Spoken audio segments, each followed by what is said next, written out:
Pembantaian besar-besaran yang dilakukan pasukan Israel dibalas kontan oleh perlawanan Hamas. Pasukan Hamas menyergap IDF di jalur Gaza hingga menewaskan belasan pasukan Zionis. Dikutip dari Palestine Chronicle via Tribun News, Sabtu 7 Juni 2025, penyergapan besar-besaran dilakukan oleh pasukan Hamas di Khan Yunis. Tindakan tersebut dilancarkan usai Israel dengan sengaja mengebom warga Gaza hingga menewaskan 52 orang. Berdasarkan laporan media Israel, penyergapan itu telah menewaskan 5 tentara Israel dan melukai belasan lainnya. Penyergapan ini juga membuat pasukan Israel tewas tertimpa bangunan yang ditinggali mereka di Khan Yunis, jalur Gaza Selatan.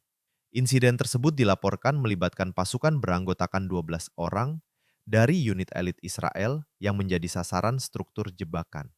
Brigad Al-Qassam, sayap bersenjata Gerakan Perlawanan Palestina Hamas, mengaku bertanggung jawab atas 2 operasi di Khan Yunis dan penyergapan kompleks di timur kamp pengungsi Jabalia di Gaza Utara. Menurut pernyataan mereka, penyergapan di Jabalia terjadi di garis timur dekat lokasi Mabuh, di mana operasi itu melibatkan alat peledak, peluru, dan bentrokan jarak dekat menggunakan senapan mesin. Dalam laporannya, media Israel menegaskan bahwa 5 tentara yang tewas berpangkat sersan dan seluruhnya mengalami luka parah akibat sergapan tersebut. 5 tentara ini tewas di dalam kendaraan militer Hummer mereka yang menjadi sasaran empuk bagi Brigad Al-Qassam di Jabalia.